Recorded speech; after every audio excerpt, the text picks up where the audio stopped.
Hi students, and welcome to today's live IELTS class. My name is Adrian and I'm streaming to you from Central Europe. I hope everybody is having a good start to their week and finding productive avenues to release your energy. I'm sure many of our viewers are, because here you are learning English and for your IELTS exam, so good for you. In this class, we are focusing on the speaking section, specifically part 1, and some explanations and practice on how to give the right answers. Hi, Hemant. I saw a couple different members joining in. Hi, Abhishek. And I thought I saw a member that we don't usually see, Keza, as well. Awaz. Yeah, Kezia Silva, nice to see you in the class as well. And nice to see some of our regular students, Imran, Khyber, and Ranveer. Students, while we wait for a few more of your peers, this class is brought to you by aehelp.com. That's academicenglishhelp.com.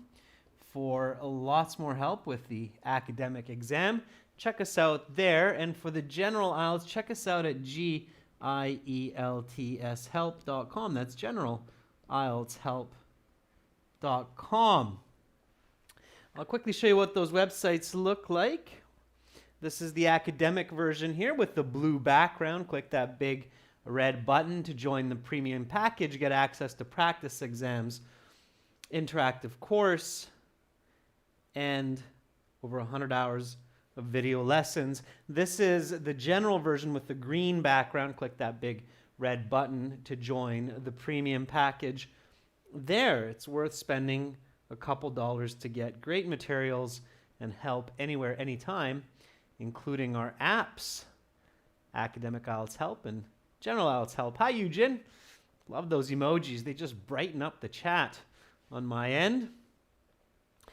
Students, if you have questions about the exam or about our IELTS products, just send me an email to adrian@aehelp.com and I will do my utmost to get back to you in a timely fashion with helpful answers. Our schedule for this week, starting today all the way until Saturday, we'll have classes. Today, 1 class, and then Thursday, Friday, Saturday, we will have 2 classes each day. Tomorrow, we'll do a speaking part 2 with members, and then we'll do a reading with everybody. And then on Friday, task 1, writing task 2, and then we'll have a Q&A session on Saturday, finishing up with a speaking part 3. You can see the schedule on the YouTube channel as well, so check it out there. Of course, everything is according to Central European time, so 13:30 is the start of members chat classes, and 15 o'clock the start of all chat classes. Good to see you as well, Parviz. All right, everyone, let's get into speaking today. So let's waste not, want not. Speak, speak, speak, and repeat. Repeat questions, repeat answers. Don't be shy, express yourselves, and try to speak nice and loud when you hear me giving feedback for students, okay? So, Hemant's asking, let's skip questions 1 and 2, the what's your full name and so on. We've asked those lots, and I think everybody has some good ideas on how to answer them. So let's begin with a couple of other warm-up questions. When you go into your exam, the examiner will welcome you. They will ask for your name. They will ask for your identification. Make sure to practice saying those. And then the examiner will say, okay, now I will record this for marking purposes. And they'll start a recorder, or they should start a recorder at the beginning in case they need to remark. And then they will say, all right, for part 1, I will ask you a couple of questions to get to know you better and some questions on a general topic. So let's start with this one today. Where do you live? This is a common icebreaker. Of course, people who sit the IELTS exam should be able to give a very clear, specific, and fluent answer, okay? That's always your goal, giving clear, specific, and fluent answers. That's just what you need to do to get those high band scores. So give clear, specific, and fluent answers. All right. Awaz Akhmedov says, well, I live in an enormous house with 4 rooms, which is located in downtown Novi. Awaz, that's good. How big is that enormous house? So is it like 4,000 square feet, 200 square meters? Give me a quantitative number if you say something like an enormous house. Okay, 4 rooms is a good idea. It's a good start. Maybe give it a little bit more, Awaz. Like, I live in an enormous house with 4 rooms, 3 bathrooms, 2 living rooms, and 2 kitchens. It's located in downtown Novi. Okay. All right. Abhishek says, well, I live in the city of Ahmedabad, which is located in the western part of India in the state of Gujarat, in a 2-bedroom flat on the 5th floor with my parents. Good, Abhishek. I made a few corrections there, so pay attention to the grammar and the simplification as well. Okay? So definitely with this question and answer, you want to be very clear. Okay? Have a good first impression. Abdul Borye Saidazimov says, I am from the capital city of Uzbekistan, situated in the northeast of my country, one of the most beautiful and crowded areas. And do you live in an apartment or in a house, in a duplex, townhome? So give me a little bit of information about your residence, okay? So students, when you're asked about where do you live, you should think, name the city, the country, the region, and give a brief description of your residence. Okay, so a house, apartment,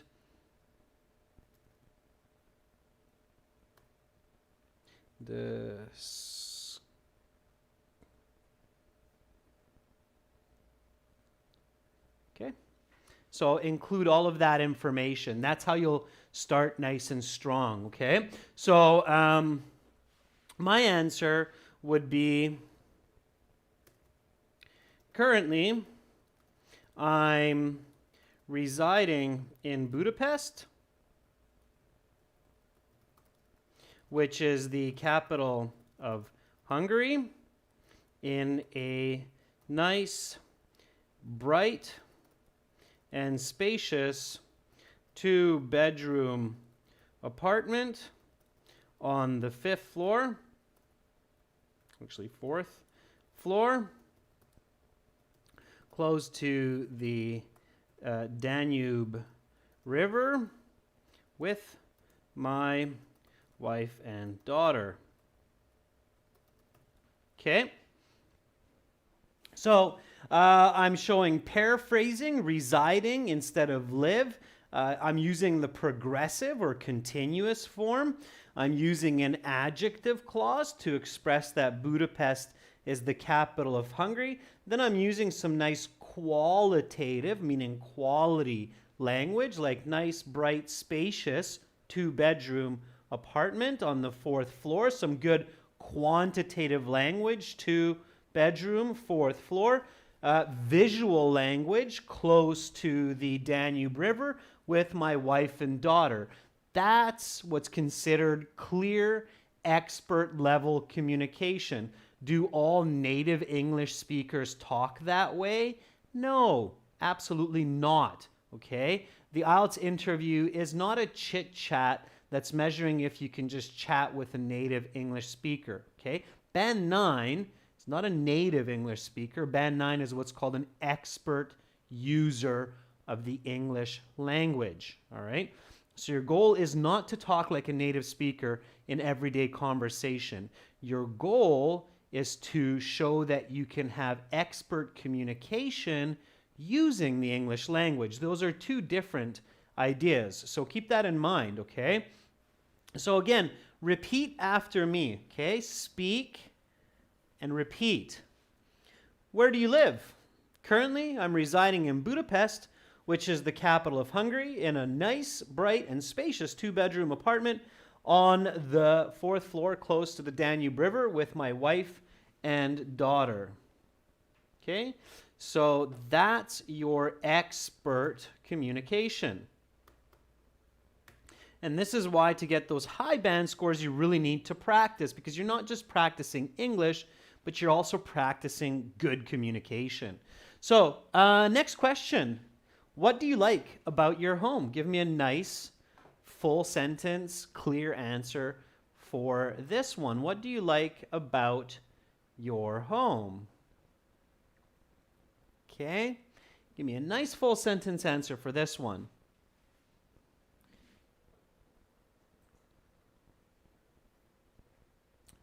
Khyber Moman says, well, my pad has large windows and it's also east facing, so it's bright most of the day. And it's of course visible for me to see the sunrise in the early morning at around 6 a.m. Okay, Khyber, that's good. Just remember to reflect the question. So what do you like about your home? So I would say, Khyber, for the second half, that I love to watch the sunrise early in the morning when I wake up at 6 a.m. and get ready for school or work. Okay, that would be a better way to finish there, Khyber, because you're reflecting that. And I do see that later on you say, I love enjoying it a lot, and it always keeps me in a positive mood. Try to say that a little bit earlier, Khyber. Okay, so students, reflect the question early on, all right? It's good to talk, but in the IELTS, the examiners don't know if you're just using some memorized language or if you're going off topic. In this way, again, it's not like a real conversation, because in a real conversation, we're more patient. We don't really care if somebody goes off topic. But on the IELTS, it's different. You have a time limit, and you have to be really specific and focused, okay? So here's my tip, and I'll look at a few more, of course. So be sure to target the key elements of questions right away in your answers, so the examiner is confident that you are not just reciting memorized phrases or going off topic. Is that clear? So here the question is, what do you like about your home? Well, as I had just mentioned, I love that my home has lots of space, so I can do yoga and practice dance with my wife in the living room. Also, I really enjoy that the walls are well insulated, so the pad is quiet and cozy. Okay, so again, really focusing on that. What do you like? Well, I love. So it has to be somewhere in my first 10 words. I have to reflect that I'm talking about this point here. Okay. Begzod Erkimnov says, frankly speaking, 2 mega planets are located near my home, where it's a densely populated place, and I enjoy going out with my family for a stroll in these entertaining places. Begzod, I'm not sure what mega planets means. Are they shopping malls or something like that? So make sure it's clear for your examiner what you're talking about. Mega planets does not make much sense to me. It sounds like you're talking about a shopping mall. Just make sure that you're clear what that is. Okay. Mahesh Kamalia says, I like my east-facing bedroom because I love to see the sun rays in the morning when I wake up. Good, Mahesh. It's a nice answer. Bebek Tamang says, well, my home has large windows from where I can get fresh air, and I love this as it keeps me bright-eyed and bushy-tailed all day. Try not to repeat words, Bebek. So don't say fresh air keeps me fresh. It's a bit awkward. Okay. Sapet Chewy says, to be honest, my house has nothing special. But one aspect which makes me love my home so much is it's the place where I have grown up. So there are a lot of memories and it has great sentimental value. Sapet, you have some good ideas, but I had to change a lot of your wording for it to be accurate. So if you're telling the examiner that there's nothing distinctly special about your home except for the fact that that's where you had grown up all your life and it contains a lot of sentimental value, you're getting into some complex vocabulary, grammar, and language. If you're not 100% sure, students, that you can express an idea like that clearly, especially at the start of the interview, don't do it, okay? Because if you go with a simpler idea, like my house is bright and spacious, I love the big garden in the backyard, you can still get a 7.5, even an 8. But if you're trying to explain that your home has nothing special, it's where you had grown up though, and it has a lot of sentimental value, but you're making a lot of mistakes explaining that, then you're going to get a 6.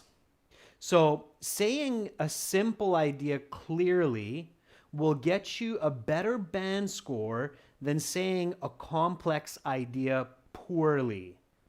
I hope that makes sense, okay? I'm going to add that as a tip to our notes here, okay? Especially in the beginning.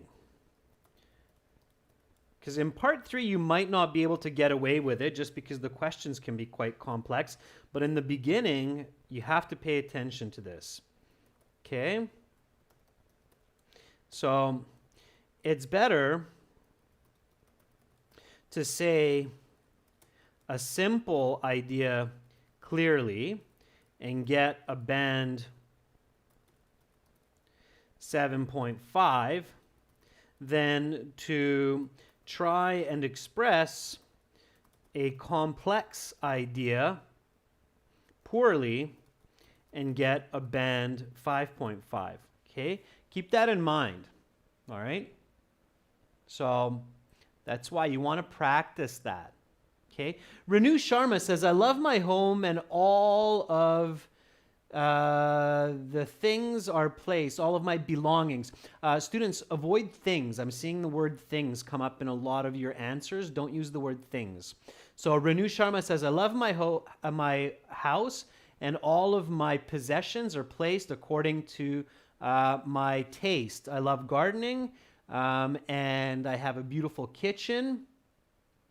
I use organic fertilizers and I can cook with produce that I grow right in my backyard. Renew, same advice as to the previous student. You're trying to express a very complex idea and you're making a lot of mistakes in the language and grammar, which is pushing your score down. Keep it simpler, especially in the beginning, okay? Yum Huang says, I like that my home is nicely decorated. My landlord put a lot of flower pots next to the main gate and inside the house near the windows. I can sit all day without turning on the air conditioning or fan because it's nice and cool. Yum Huang, same advice as Renew. Okay, so it's good to practice in these classes, students, but in the real exam, stick to what you know. Stick to what you know.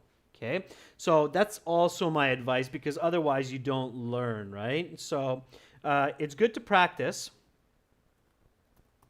It is a great idea to practice new language in your classes, but in the official exam, stick to what you know to be accurate. Okay, so don't try anything new and fancy.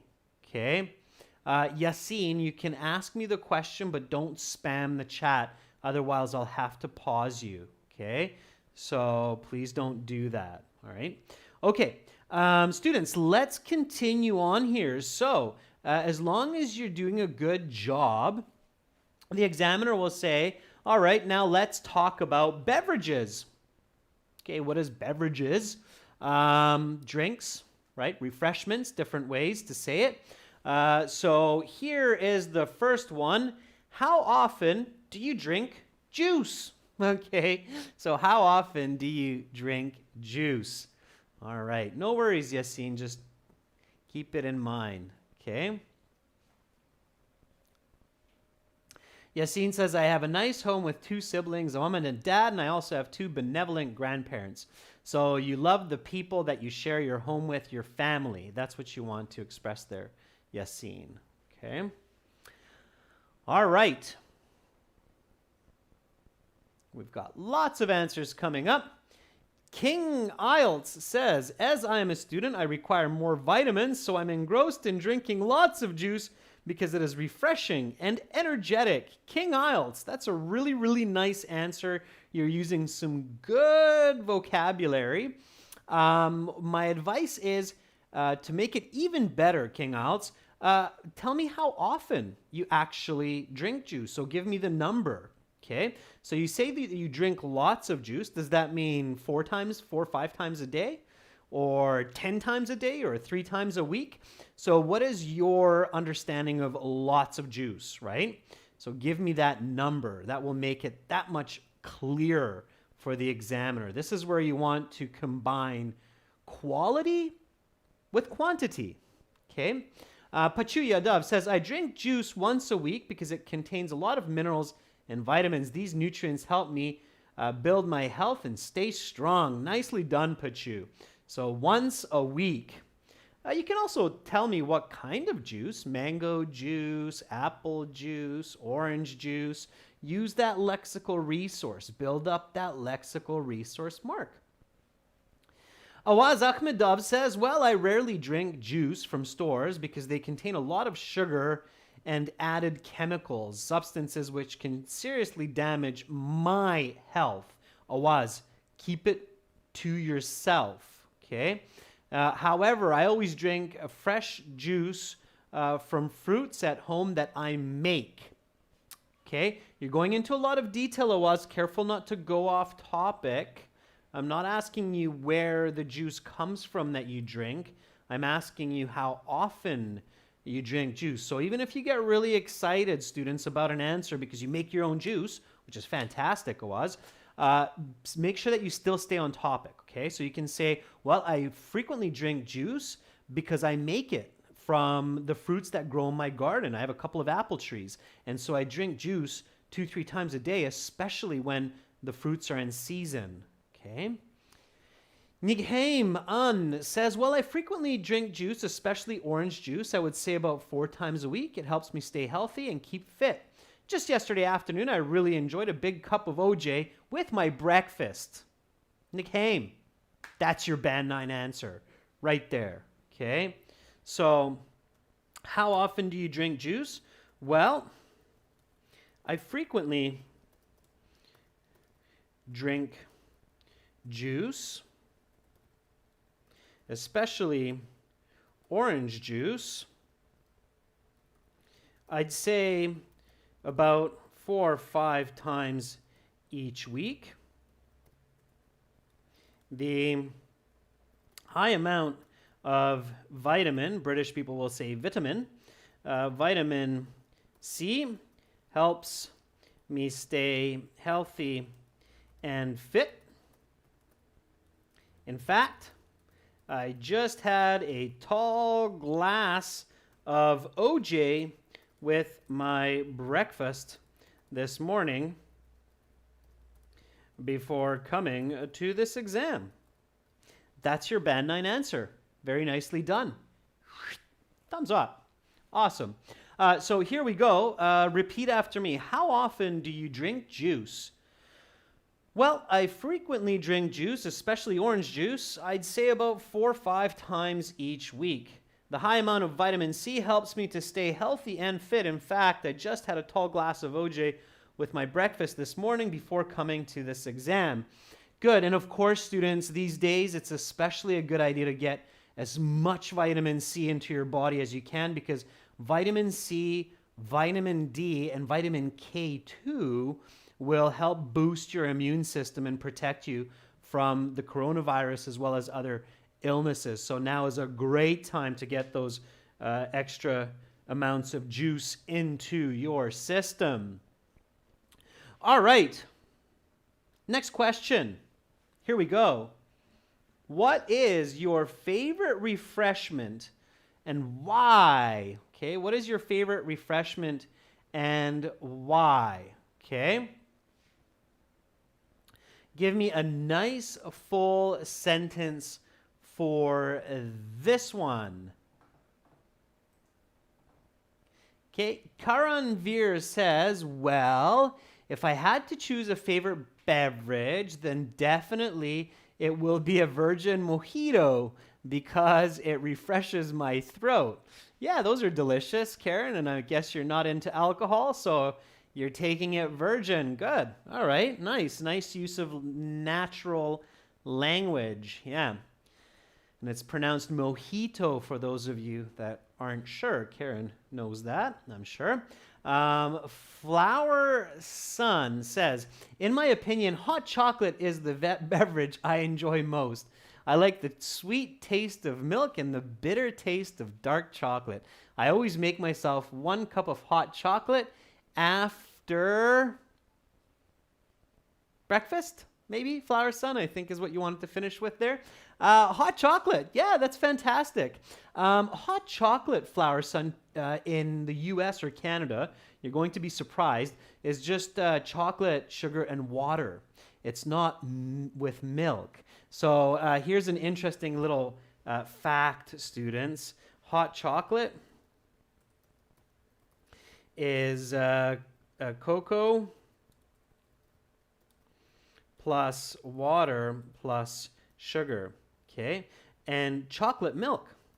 I just don't want you to be surprised when you get to these countries and you order hot chocolate. You'll go, oh, what's that? Where's the milk? So if you want it with milk, then you want a chocolate milk. That will have milk, cocoa, and sugar. Okay, so careful with that. In many other countries, this is from my experience, hot chocolate will have milk, but not in the US or Canada or the UK, okay, or Australia. So careful with that. You might get a bit of a shock. All right. Yassine Vesamia says, the beverage that I love to drink above all others has to be coffee, for it keeps me fresh and active. In fact, I drink it once a day. Just yesterday, I had a nice shot of espresso, or an American tall coffee, right? Yassine, be specific, but it's a good answer. Bibek Tamang says, my favorite drink is green tea, which I find very refreshing in all kinds of weather. I like it all the time, if it's hot, cold, or chilly. Yeah, Bibek, very good. And green tea, of course, you can drink it hot or cold, depending on the season. So in the summertime, a nice cold green tea, and in the wintertime, a nice cup of hot green tea would be great as well. Students, be really careful with verb agreement. It's a beverage. You're drinking it, not eating it. I'm seeing too many eats. Okay? Be very careful with verb agreement. Okay? Meaning you drink a beverage and eat food. If you say, I like to eat coffee, your score will be band 6 or lower.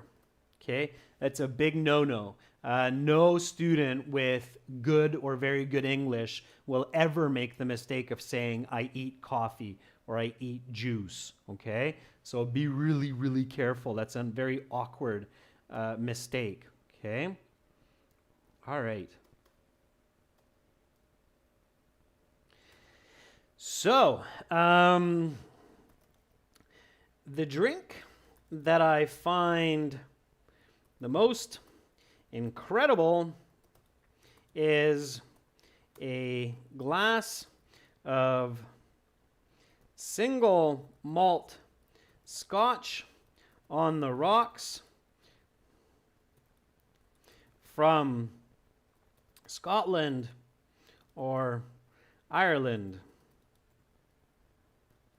I love the strong, creamy, and smoky flavor of this drink,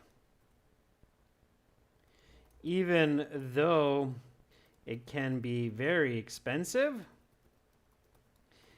I treat myself to a glass about once a month. All right. So repeat after me, students. What is your favorite refreshment? Why? The drink that I find the most incredible is a glass of single malt Scotch on the rocks from Scotland or Ireland. I love the strong, creamy, and smoky flavor of this drink. Even though it can be very expensive, I treat myself to a glass about once a month. All right. So we're moving along nicely, students, and I think you're picking up a lot of important tips and hints here to get those better band scores. Here is the next question. Which kinds of drinks are not healthy? Why? Give me a nice full sentence answer for this one. And I'm just going to make a couple of adjustments here to our camera while you're answering that question and get you a little bit of a better view of everything. All right. So give me some answers to that question. Which kinds of drinks are not healthy and why?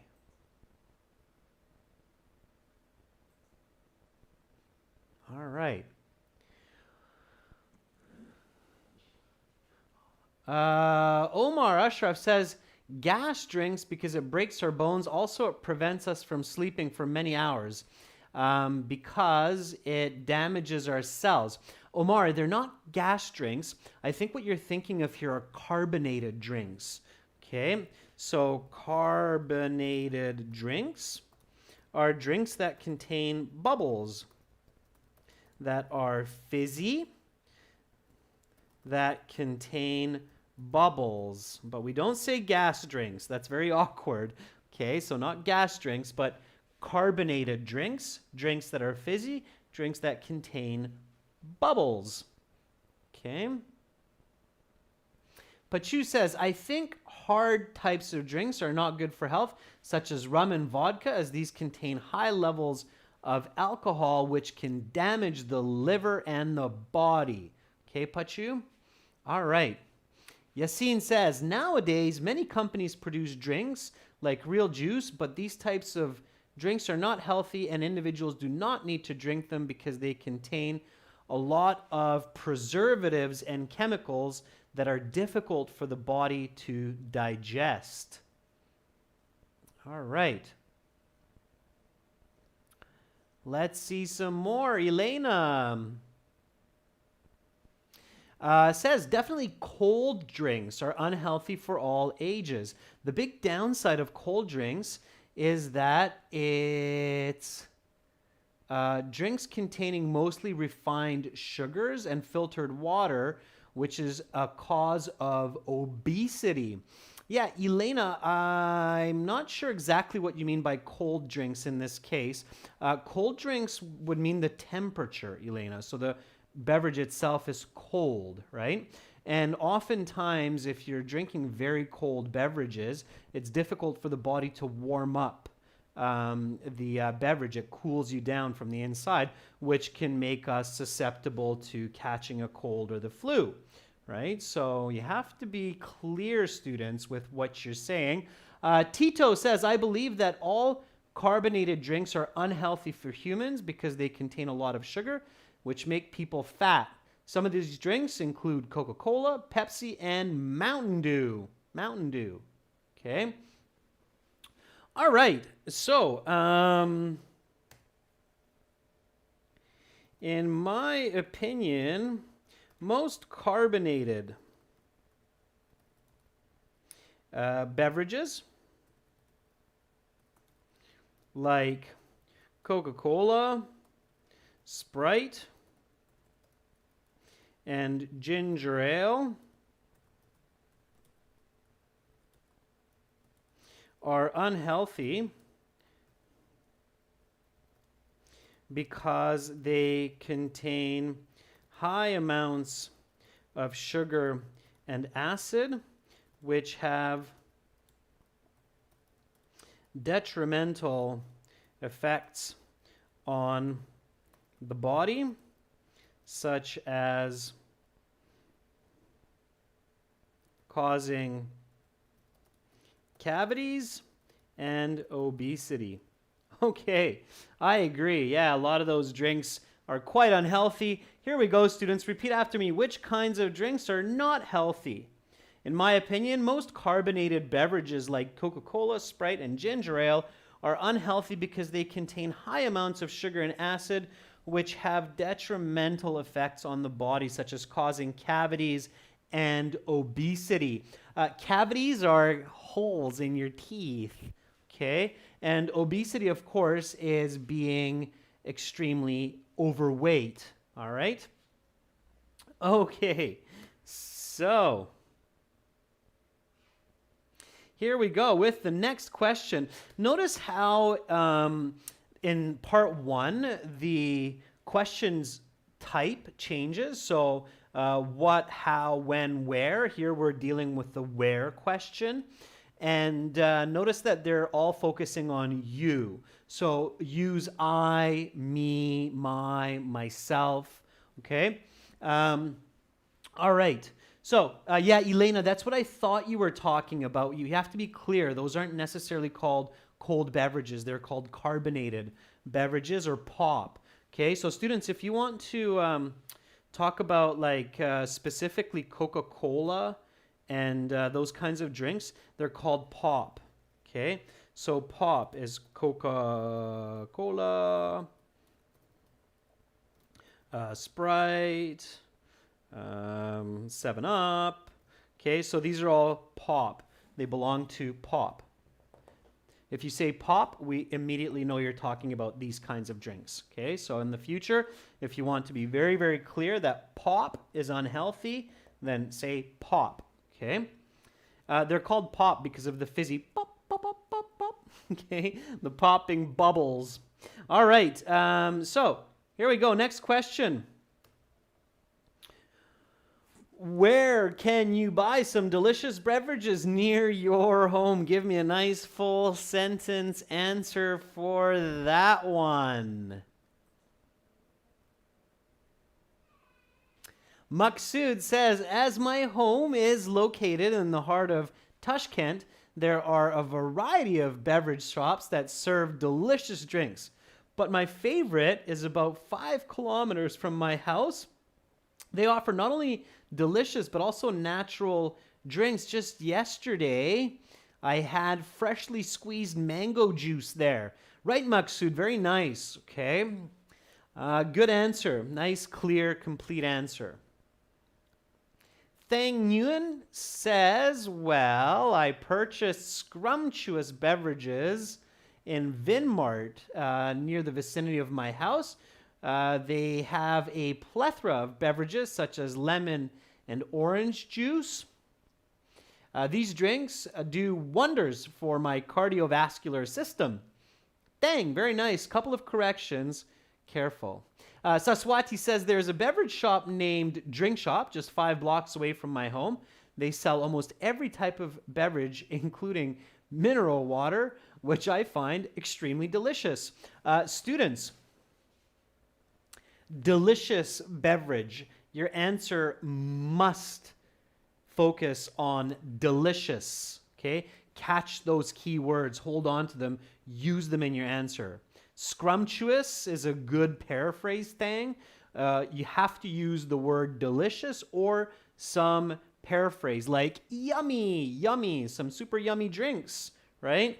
A place where I can purchase some super yummy drinks near my home is 2 blocks away. A small drink stand called Orange Julius, where they serve different types of shakes. My favorite is a strawberry and a banana smoothie. I have it once every couple of weeks. All right. So here's my answer, and then I'll read some of your answers as well, some more. Here we go. Repeat after me. Where can you buy some delicious beverages near your home? A place where I can purchase some super yummy drinks near my home is 2 blocks away. A small drink stand called Orange Julius, where they serve different types of shakes. My favorite is a strawberry and banana smoothie. I have one every couple of weeks. Okay.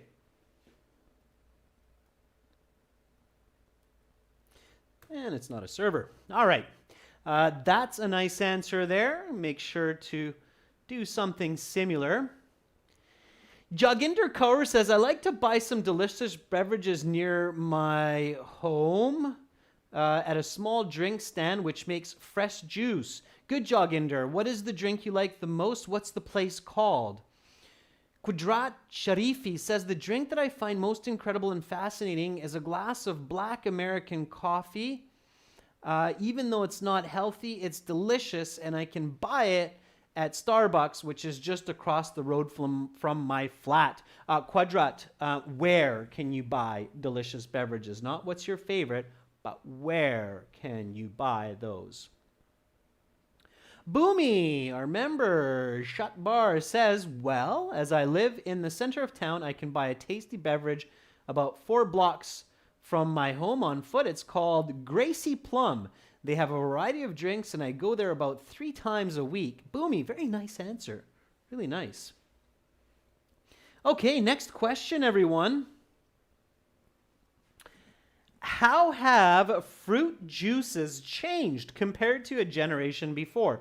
So near the end of part 1, expect to get a couple of questions that are more complex in grammar, specifically present perfect, past perfect, conditionals. Those are very common for the last 1 or 2 questions of part 1.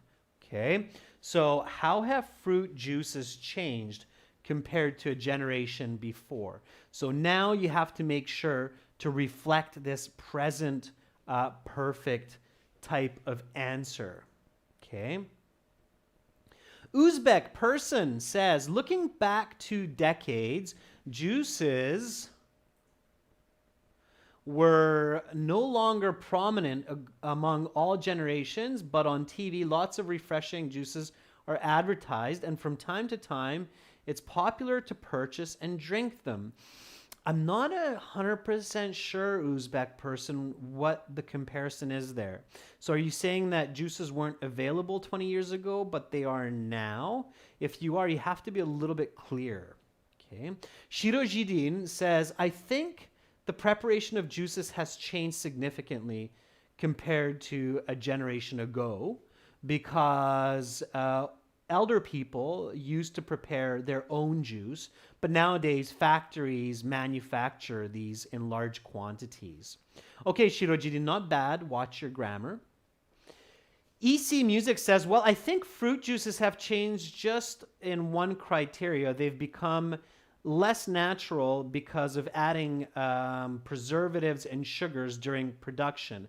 However, the expiration period is now much longer thanks to packaging. Yeah, Tetra Paks. They're called Tetra Paks with the shiny inside foil. All right. It's basically one company that makes a ton of money from those Tetra Paks. All right.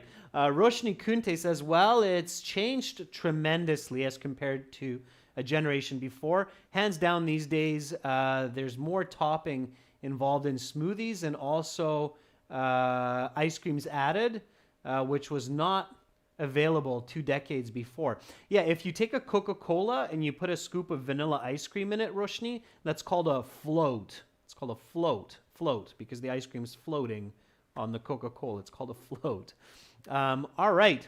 Yosef Al-Fatoum says, I usually buy cold, delicious drinks from a restaurant called Troshka near my house. I don't know exactly the ingredients, but it definitely contains milk, different kinds of fruits, and it's quite yummy. Good, Yosef. That's for the previous one, right? So, I believe that juices have changed a fair bit from 2-3 decades prior, mostly in the amount of real fruit contained within these beverages. During my parents' time,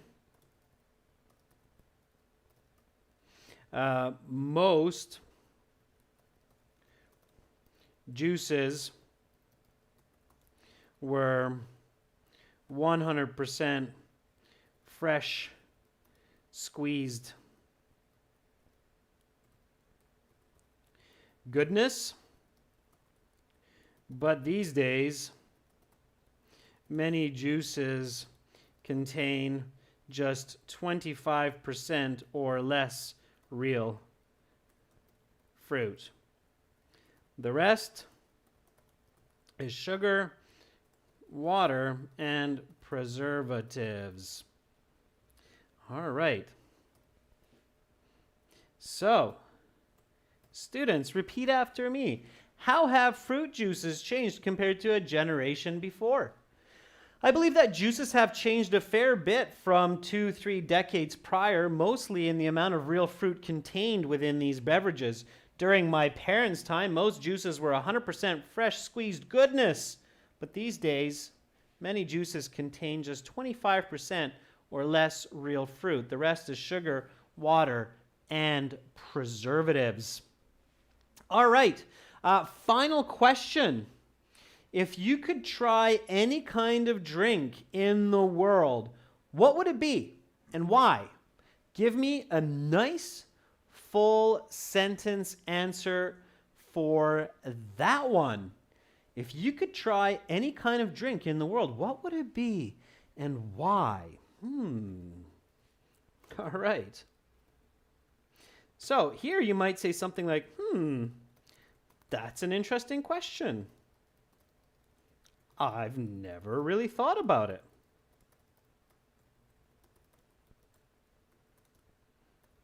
Just give me a moment.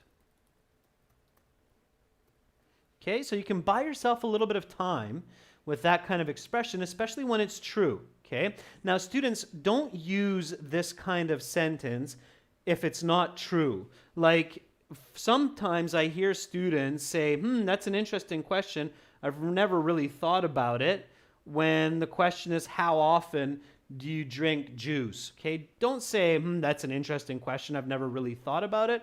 I mean, come on, how often do you drink juice? Most of us have an idea. We don't need to think about it. But when the question is interesting and uncommon, then it's okay to do this. So like in this case, the question, if you could try any drink in the world, might not be some idea that you think of every day, so you can say, yeah, it's an interesting question. Okay. All right.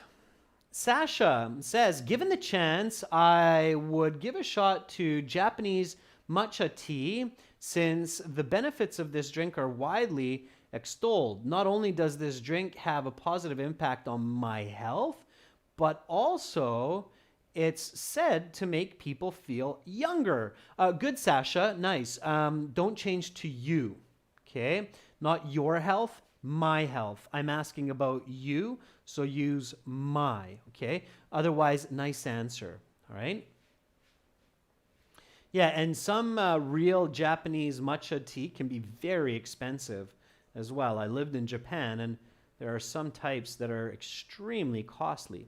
Nafosat says, I would like to try the malt scotch that Adrian spoke about because it has a smoky flavor and it's worth to drink it once in a lifetime. Nafosat, I got that while I was reading and you put a smile on my face. Thank you for that. Cool. That's kind of my answer as well, right? So, that's an interesting question. I've never really thought about it. Just give me a moment. Well, perhaps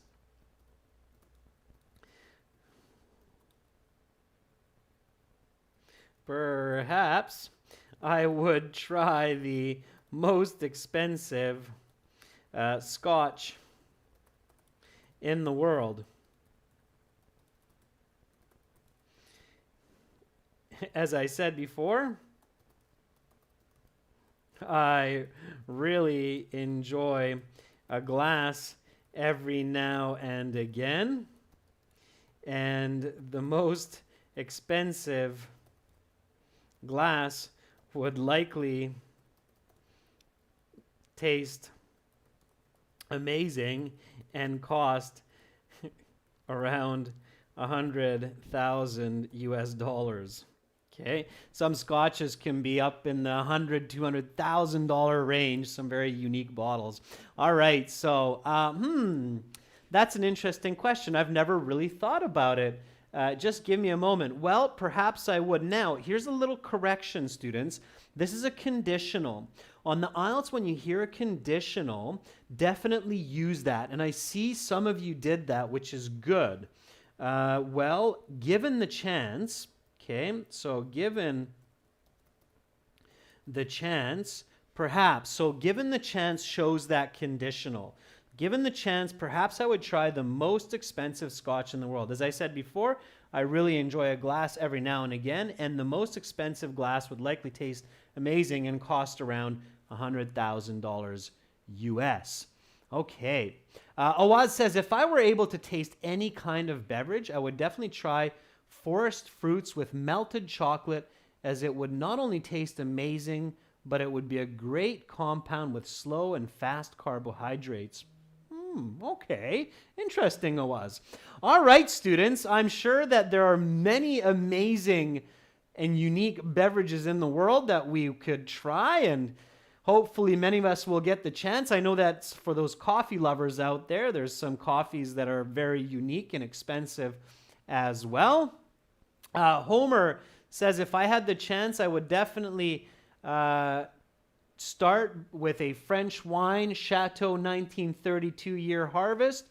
Yeah, some of those Mouton Rothschilds can definitely get up there, Homer, into the $1 million range for a bottle. So that's a good pick. I'd be there with you, Homer, trying that beautiful glass of wine.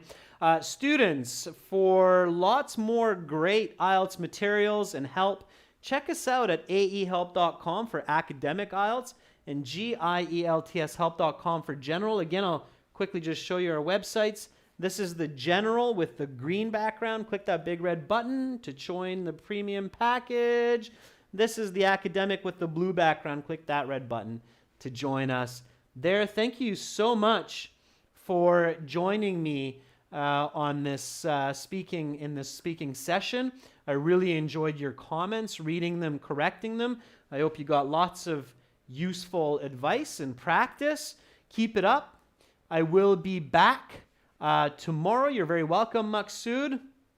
Thank you, Homer. Tomorrow, members chat class starts at 13:30 Central European Time, and all chat class will start at 15 o'clock Central European Time. Keep yourself occupied, keep yourself healthy, drink lots of juice, and hopefully I'll see you tomorrow. Much love. Bye for now.